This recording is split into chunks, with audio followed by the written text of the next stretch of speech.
Halo, Assalamualaikum anak-anak kelas 4. Kembali lagi kita belajar tema 9, Kayanya Negeriku, subtema 2 ya. Tentang pemanfaatan kekayaan alam di Indonesia, pembelajaran 4, 5, dan 6. Nah, yang pertama bahwa setiap kebutuhan manusia dapat terpenuhi karena adanya pemanfaatan sumber daya alam.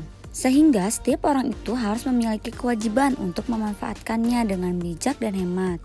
Terkhusus untuk sumber daya alam yang tidak dapat diperbaharui. Karena lama-kelamaan akan semakin berkurang dan akhirnya akan habis. Sehingga salah satu kewajiban kita yaitu menjaga dan melestarikan alam untuk menjaga ketersediaan sumber daya alam, khususnya untuk sumber daya alam yang tidak dapat diperbaharui, seperti minyak bumi, batu bara, dan gas alam. Selain kewajiban, kita pun mempunyai hak untuk memanfaatkan sumber daya alam. Bahwa hak kita adalah kita berhak mengonsumsi hasil pertanian untuk kebutuhan sehari-hari kita. Selanjutnya, kita akan belajar tentang manfaat minyak bumi untuk kehidupan manusia. Minyak bumi adalah salah satu contoh sumber energi yang tidak dapat diperbaharui. Tetapi minyak bumi tersebut sangat dibutuhkan untuk kebutuhan manusia. Nah, contohnya minyak bumi itu diolah menjadi solar, bensin, oli, dan minyak tanah.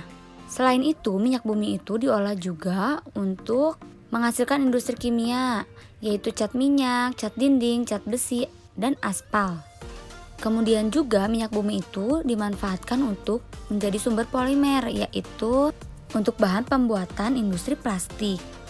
Dan juga minyak bumi itu dimanfaatkan untuk pembuatan kulkas, kunci pintu, oven, kursi, dan meja. Selanjutnya, lingkungan yang masih terjaga keasriannya adalah pedesaan. Nah, di sini ada judul lagu yaitu Desaku yang Ku Cinta. Nah, kekayaan sumber daya alam di pedesaan ini dimanfaatkan untuk menunjang dan mempermudah kegiatan manusia. Dan manfaatnya pun begitu banyak. Yang pertama adalah hasil pertanian. Contohnya padi, manfaatnya adalah sebagai makanan pokok. Yang kedua adalah hasil perkebunan. Contohnya adalah kelapa sawit, yaitu manfaatnya sebagai bahan baku minyak goreng dan margarin. Kemudian yang ketiga adalah hasil peternakan. Contohnya adalah daging sapi, yaitu manfaatnya sumber protein hewani. Lalu yang keempat adalah hasil laut dan perikanan.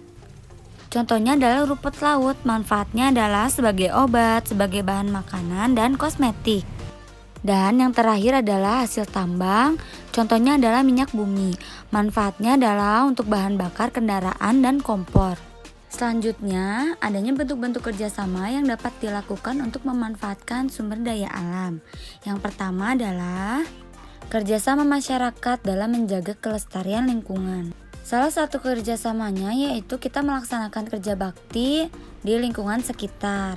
Kemudian yang kedua adanya kerjasama antara masyarakat dengan pemerintahan dalam menjaga kelestarian lingkungan. Nah, salah satu contoh kerjasamanya adalah memberikan sanksi kepada perusak lingkungan. Nah, sehingga apabila kerjasama tersebut dilakukan oleh semua masyarakat dan pemerintah, maka akan ada banyak manfaatnya. Yang pertama, hidup aman tentram dari bencana alam. Kemudian juga hasil alam itu yang melimpah. Lalu juga hidup itu akan nyaman karena lingkungan asri dan udaranya bersih. Sekian pertemuan hari ini, anak-anak tetap jaga kesehatan dan tetap semangat belajarnya.